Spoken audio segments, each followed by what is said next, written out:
ओम नमः शिवाय।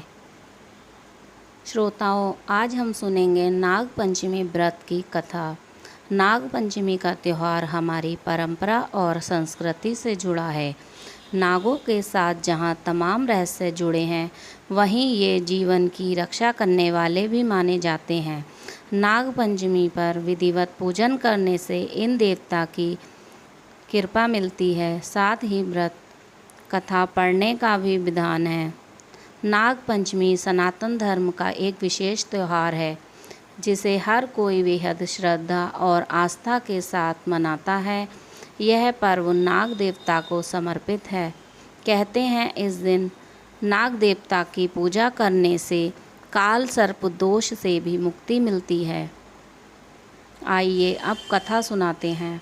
प्राचीन काल में एक सेठ जी थे, जिनके 7 पुत्र थे और 7 के विवाह हो चुके थे। सबसे छोटे पुत्र की पत्नी श्रेष्ठ चरित्र की और सुशील थी, परंतु उसके भाई नहीं था। एक दिन उस घर की बड़ी बहू ने घर लीपने के लिए पीली मिट्टी लाने के लिए सभी बहुओं को साथ चलने को कहा, तो सभी एक साथ डलिया और खुरपी लेकर मिट्टी खोदने के लिए निकल पड़ी। जब बहुएं मिट्टी खोद रही थीं, तभी वहां एक सर्प निकला, जिसे बड़ी बहू खुरपी से मारने लगी। यह देखकर छोटी बहू ने उसे रोका और कहा, इसे मत मारो, यह बेचारा निरपराध है। यह सुनकर बड़ी बहू ने उसे नहीं मारा। तब वो सांप एक ओर जा बैठा। तब छोटी बहू ने उससे कहा, मैं अभी लौटकर आती हूँ, तुम यहाँ से जाना मत। इतना कहकर वह सबके साथ मिट्टी लेकर घर चली गई और कामकाज में फंसकर सर्प से जो वादा किया था वो भूल गई। उसे दूसरे दिन वह बात याद आई, तो वो सबको साथ लेकर वहाँ पहुँची। सर्प अभी भी उस स्थान पर बैठा था, जिसे देखकर छोटी बहू बोली, सर्प भैया नमस्कार।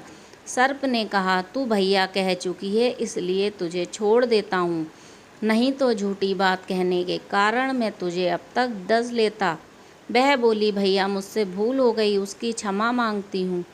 तब सर्प बोला, अच्छा, तू आज से मेरी बहन है और मैं तेरा भाई, तुझे मुझसे जो मांगना वो मांग ले। वह बोली, मेरा कोई भैया नहीं है, अच्छा हुआ तुम मेरे भाई बन गए।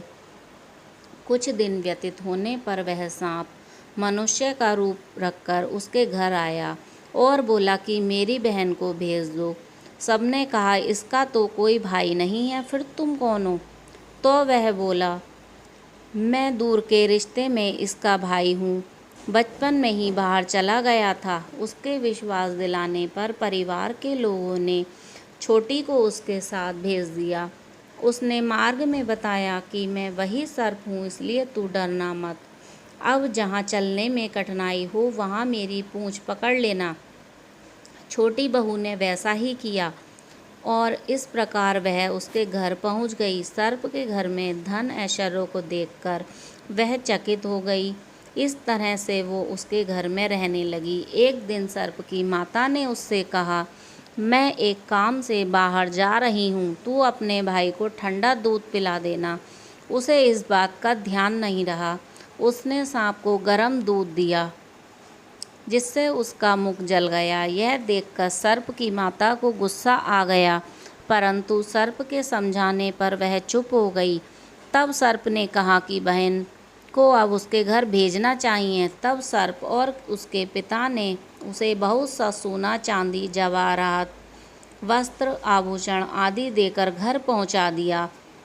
इतना ढेर सारा धन देखकर बड़ी बहू उससे जलने लगी और कहने लगी, तेरा भाई तो बड़ा धनवान है, तुझे तो उससे और भी धन लाना चाहिए। सर्प ने जब ये वचन सुना तो उसने सब वस्तुएं सोने की लाकर दे दी। यह देखकर बड़ी बहू ने कहा, इन वस्तुओं को झाड़ने की झाड़ू भी सोने की होनी चाहिए। तब सर्प ने झाड़ू भी सोने की लाकर दे दी। सर्प ने छोटी बहू को हीरा मणियों का एक अद्भुत हार दिया, जिसकी प्रशंसा उस राज्य की रानी ने भी सुनी और वो राजा से बोली कि सेठ की छोटी बहू का हार मुझे चाहिए। राजा ने मंत्री को हुक्म दिया कि उससे वह हार तुरंत ही ले आओ। मंत्री जी ने सेठ जी से आकर कहा कि महारानी जी छोटी बहू का हार पहनेंगी, वह हमें दे दो। सेठ जी ने डर के कारण छोटी बहू से हार लेकर उन्हें दे दिया। छोटी बहू को यह बात बहुत बुरी लगी। उसने अपने सांप भाई को याद किया और उससे प्रार्थना की, भैया रानी ने हार छीन लिया है, तुम कुछ ऐसा करो कि जैसे ही रानी वो हार पहने वह सर्प बन जाए, और जब वह मुझे लौटा दे तब वो हार हीरो और मड़ियों का हो जाए। सर्प ने ठीक वैसा ही किया। जैसे ही रानी ने हार पहना वैसे ही वह सर्प में बदल गया।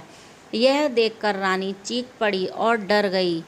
यह देखकर राजा ने सेठ के पास खबर भेजी कि छोटी बहू को तुरंत भेजो। सेठ जी स्वयं छोटी बहू को लेकर राजा के दरबार में उपस्थित हुए।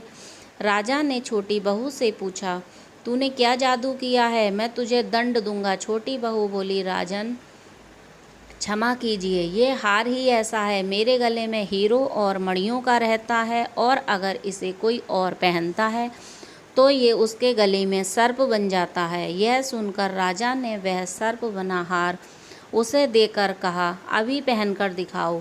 छोटी बहू ने जैसे ही उसे पहना वैसे ही हीरो मणियों का हो गया। यह देखकर राजा ने प्रसन्न होकर उसे बहुत सी मुद्राएं भी पुरस्कार दिया।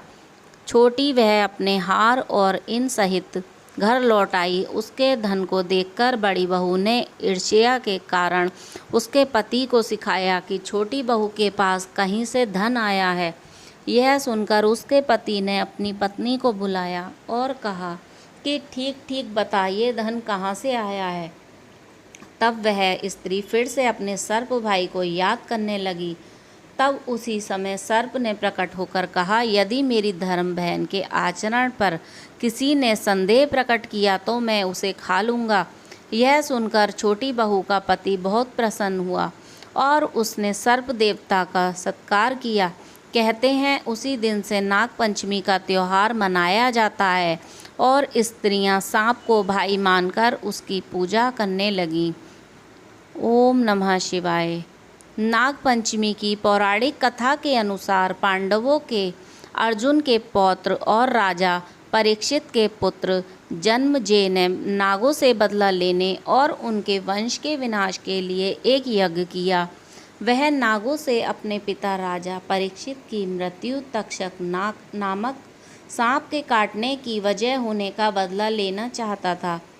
उनके इस यज्ञ को ऋषि जरत्कारु के पुत्र आस्तिक मुनि ने रोका था और नागों की रक्षा की थी। यह तिथि सावन की पंचमी मानी जाती है। सांपों को शीतलता देने के लिए उन्होंने उनके शरीर पर दूध की धार डाली थी। तब नागों ने आस्तिक मुनि से कहा कि पंचमी को जो भी उनकी पूजा करेगा उसे कभी भी नागदंश का भय नहीं रहेगा। तभी से श्रावण मास की शुक्ल पक्ष की पंचमी तिथि को नाग पंचमी मनाई जाती है। नाग पंचमी पर भगवान शिव के प्रिय नाग देवता की पूजा होती है।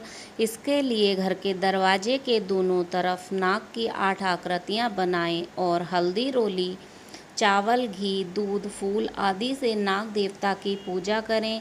नाग पंचमी का भोग एक दिन पहले तैयार किया जाता है। मंदिरों या शिवालयों में इस दिन तांबे के नाग की पूजा होती है। पूजन में नाग पंचमी व्रत कथा के नाग देव को प्रसन्न करने के लिए आरती की जाती है। मान्यता है कि नाग देवता की पूजा के साथ भगवान शिव का पूजन भी होना चाहिए। साथ ही इस दिन रुद्राभिषेक करना भी शुभ माना जाता है। अगर आप चाहते हैं आपके लिए हम ऐसी ही वीडियो लाते रहें तो वीडियो को लाइक करें, चैनल को सब्सक्राइब करें और कमेंट में लिखें ओम नमः शिवाय।